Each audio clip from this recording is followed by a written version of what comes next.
This is our United Virtual Bus Tour, and I am delighted to introduce you to your tour guide, Annalisa Condon. Hello, everyone, and welcome to our bus tour today. My name is Annalisa, and I will be serving as your tour guide. I am so excited as you join me as we tour and visit Northern Kentucky. We'll stop at an agency partner to see how social services are helping families address the stressors of COVID-19, and then speak with special guest Melissa Summer, who's a member of the leadership committee of an alliance of 130 plus agencies working to support safety net services in Northern Kentucky.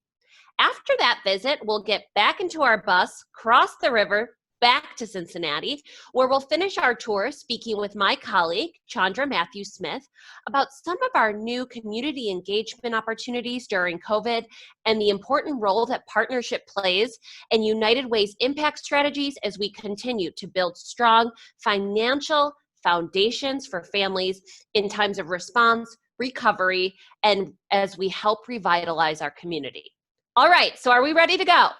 Few rules before we get started. You please need to stay in your seat at all times, keep your hands inside of the vehicle, and remember, keep 6 feet apart. As we're heading into Northern Kentucky, which is one of the communities that we serve within our 10-county footprint, I'll be sharing different tidbits of information from our community partners and United Way Solutions that you, along with 85,000 other caring individuals, contribute to. Here we are crossing the John A. Roebling Suspension Bridge, the model for the world-famous Brooklyn Bridge.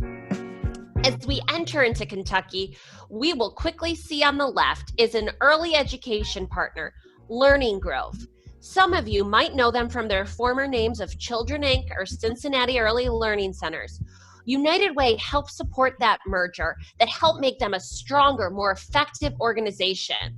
Here we are at Northern Kentucky's Community Action Commission, and now the Center for Great Neighborhoods, a funded partner and lead agency in strengthening Covington through a neighborhood-based initiative called Place Matters. On a different side of town, you are seeing Be Concerned. They are a part of the Safety Net Alliance that you'll learn more about in just a few minutes.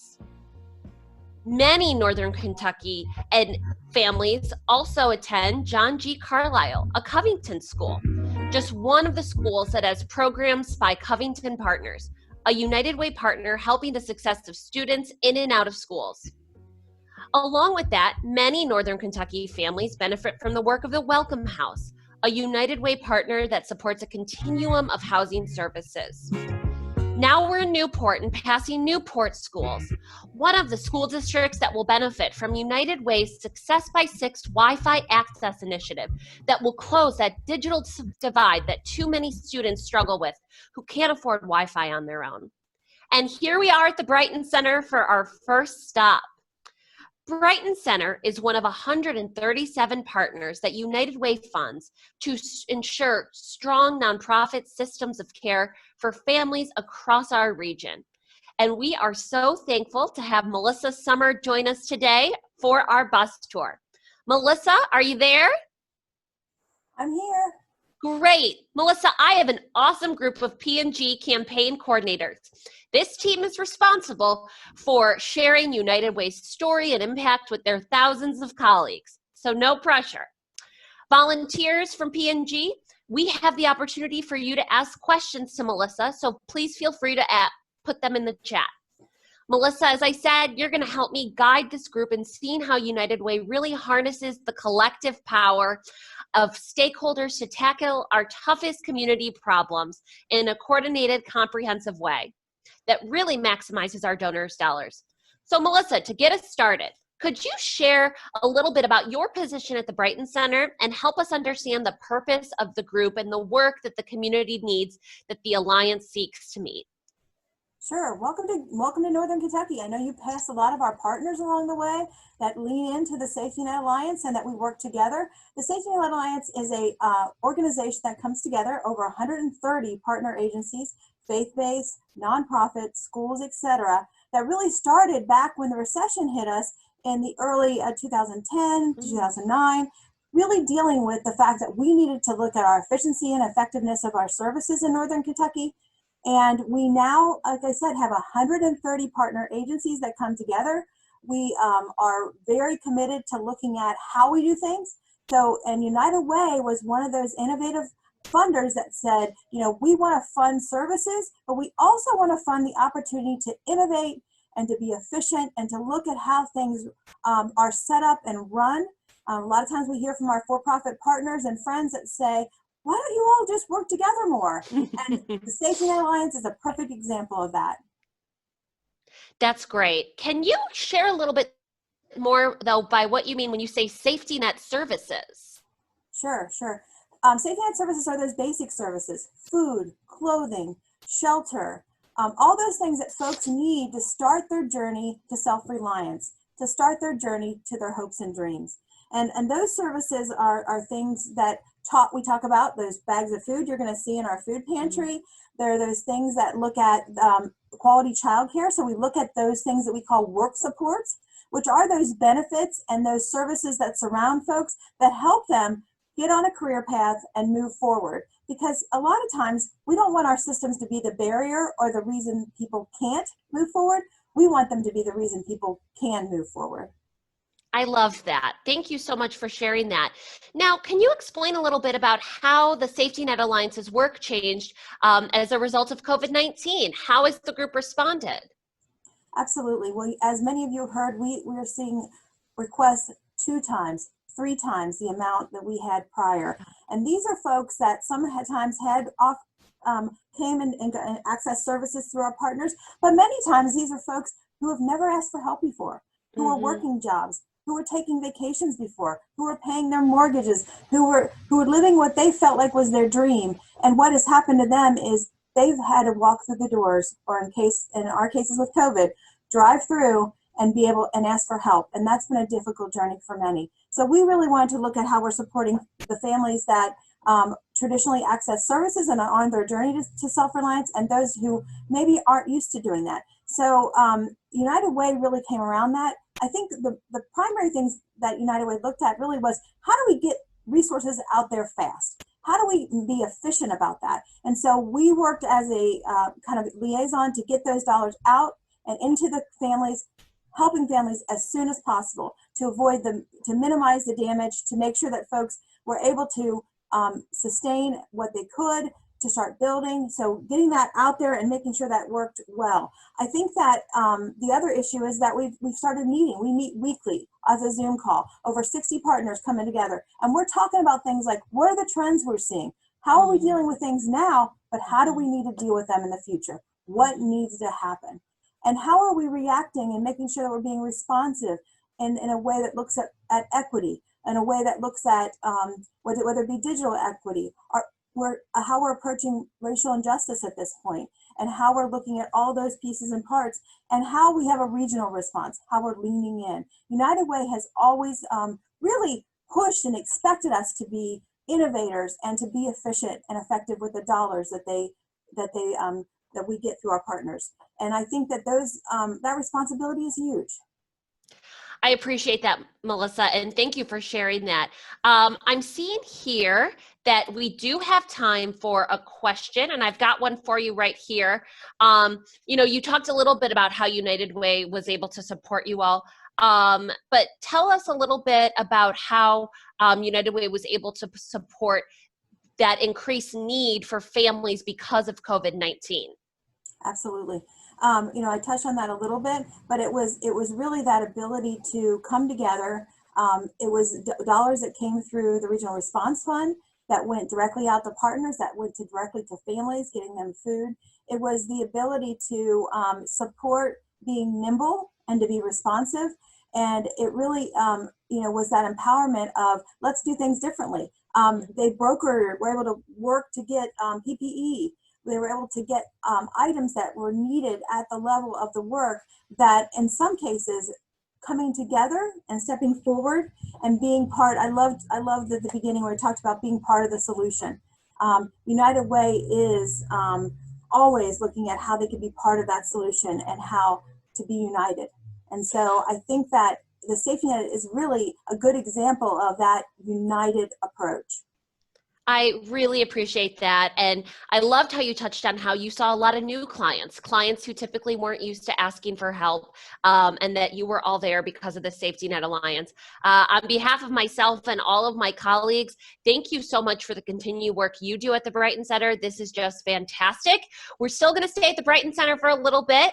Now we're going to be meeting with my colleague, Amy Weber, who also serves on the Northern Kentucky Safety Net Alliance, and she will serve as our tour guide. Melissa, before you head out, can you give the group one thing to look for during the tour?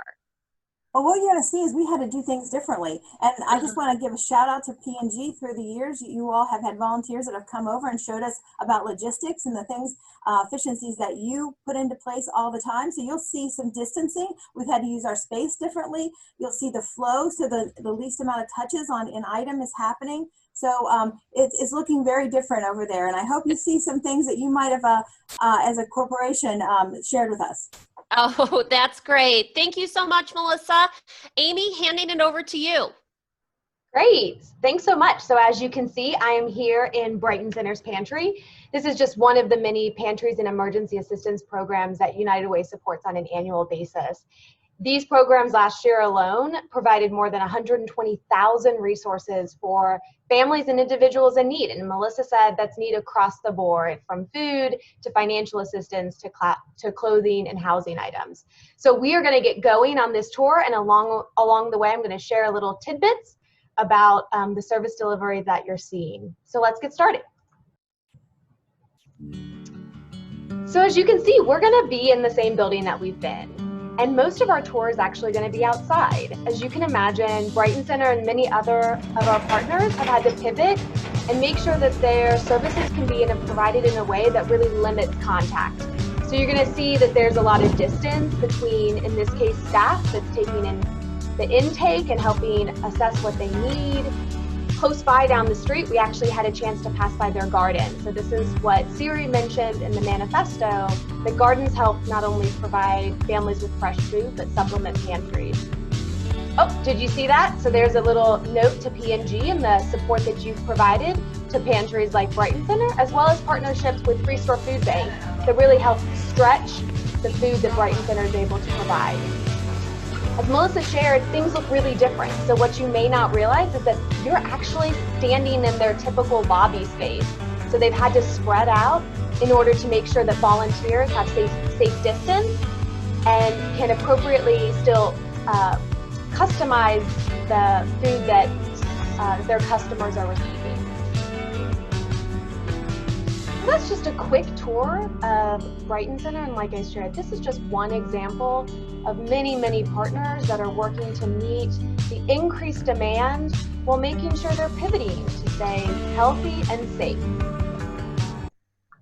So thanks so much for joining me. Like I shared, that was a really quick tour of a pantry, and I hope it helped you see hands-on a little bit about how that service delivery looks different while still meeting the needs of individuals in their region.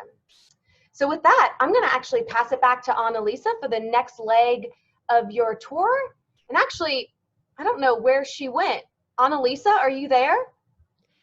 Sorry, Amy. I was in Newport, so I thought I'd stop at Dixie Chili. Sorry for that delay. I just can't resist while I'm here on Northern Kentucky.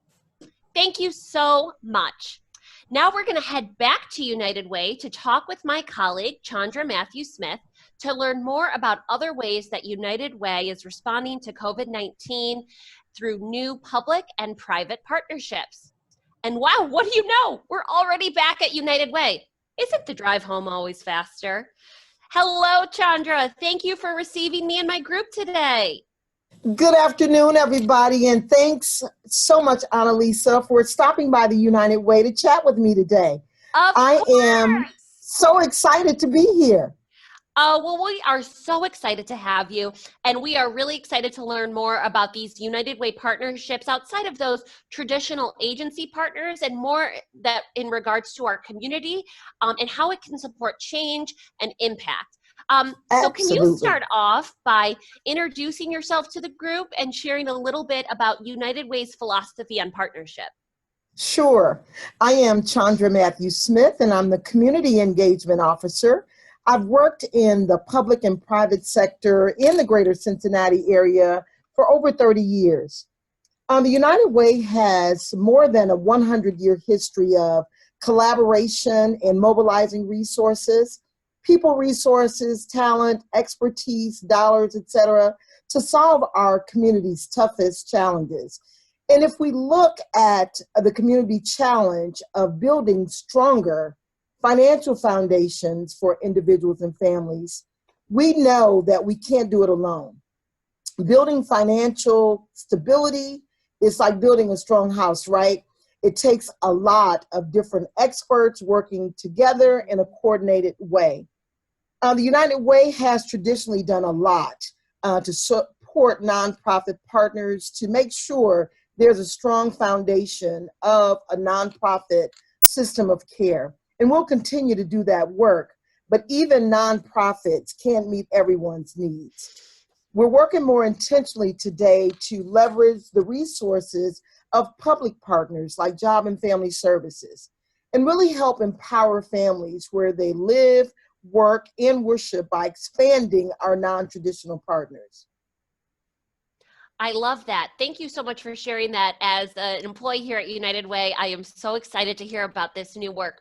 But explain to me and the individuals on the tour a little bit more about what you mean when you say non-traditional partners and what sort of expertise they bring to the table. Absolutely. Non-traditional partners are everyone from grassroots organizations to neighborhood groups and places of worship. We know that families often seek support and assistance from people or groups that they already know.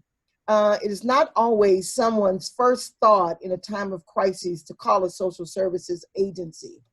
These partners bring deep expertise of their communities, and they are assets that will continue to be in the community regardless of formal financial support from the United Way. The United Way believes that by partnering with these organizations, though, that we can better advance sustainable and innovative solutions to improve financial stability across our region. And tell me a little bit about what these partnerships might look like. Partnership is really about supporting one another so that we can achieve impact. United Way offers support in many different ways. Although we are well known for our financial support through grants, we also help distribute supplies. We make connections for organizations or provide capacity building opportunities as other forms of support.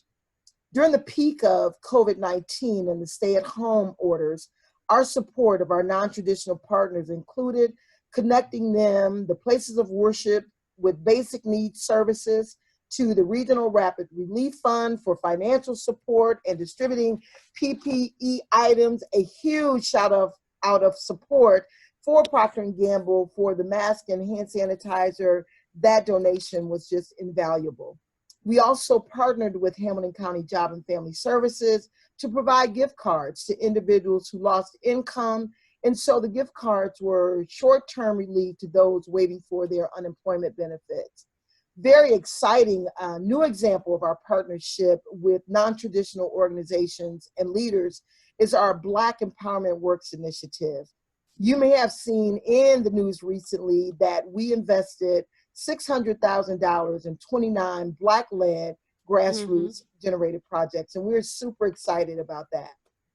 This is all super exciting, and I oftentimes can't keep up with all the great things that we're doing. We are so thrilled to have you on our team. Thank you so much for greeting my tour group today, and I look forward to seeing more fabulous work in the community. Great, thank you, Annalisa. Yes, of course. Well, group, that's all from me. I hope you enjoyed this tour, and I hope you were inspired, having a better perspective of how United Way really brings together a diversity of social services, agencies, government, businesses, and donors like you to tackle these problems. It's been a pleasure being with you all today. Please remember to watch your step as you step off the bus. Make sure to wash your hands later today. In fact, right after you get off the bus, and have a great campaign. Thank you so much for all the work you do.